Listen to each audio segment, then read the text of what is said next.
I want to ask you a very serious question. What are you willing to do to protect your nation? What are you willing to do to protect America? What are you willing to do? Yes, you 15, 16, 17, 29, and 59-year-olds. What are you willing to do to get back your freedom in America?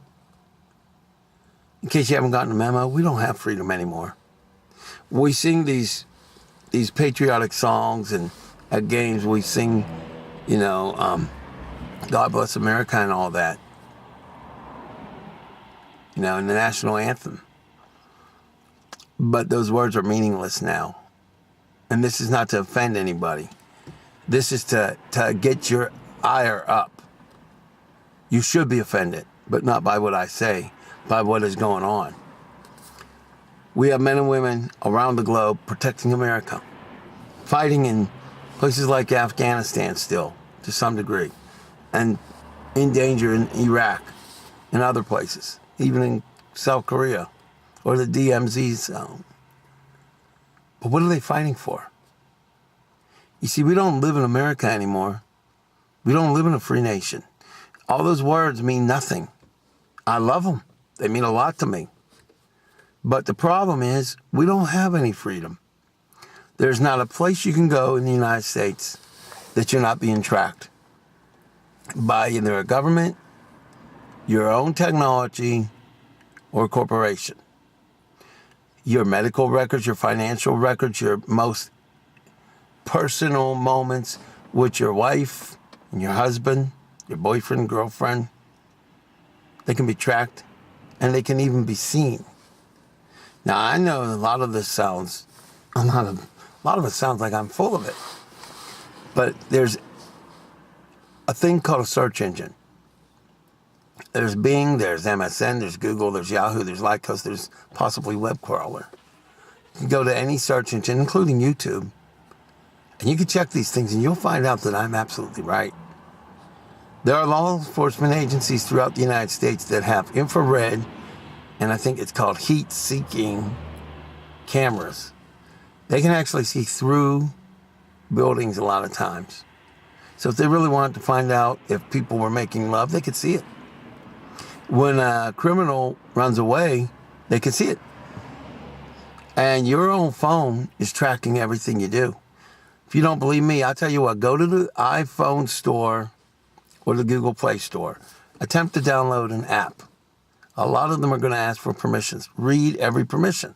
A lot of them say they want to know the text and the calls.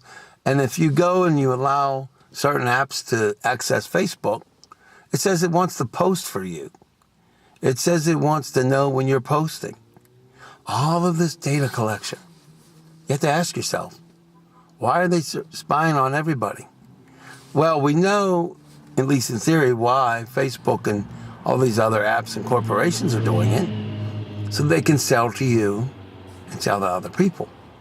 But why did the NSA and other law enforcement agencies, why are they spying on our calls? Why are they spying on our web histories? Why is it that the internet service providers, telephone companies, and cable companies now are legally allowed to sell all of our information, tell people what we're doing, and spy on it, and even turn it over to the government? This is not America. This is not what the founders wanted. It certainly is not what Benjamin Franklin wanted. And we can thank the Democrats and the Republicans in Congress. They allowed it. But so have you allowed it. To some extent, even I allowed it. Because I use some of those apps. But if we don't give them those permissions, we can't function in a modern world. How can we function?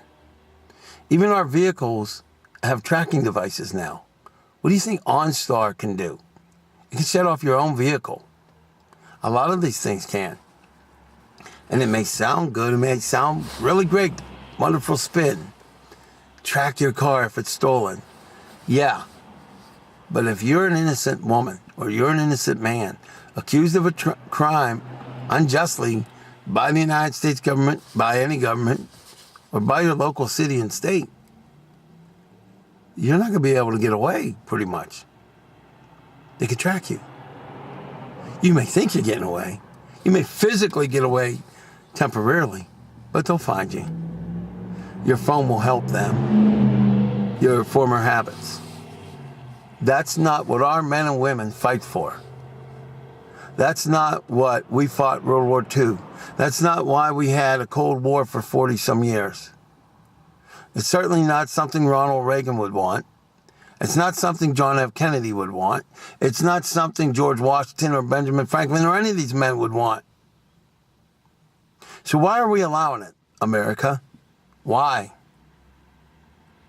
You know, it's time we do something legally, ethically, peacefully. And it's time we do something financially about it.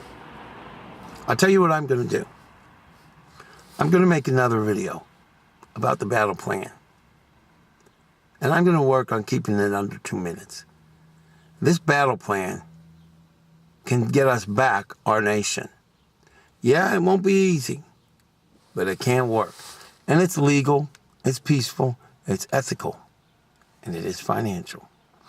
I approve of this message, and my name is Albert Torcaso.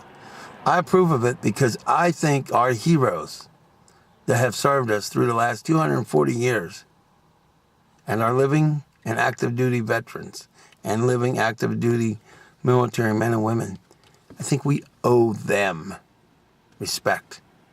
We must fight the fight. We do ours legally, peacefully, ethically, and financially.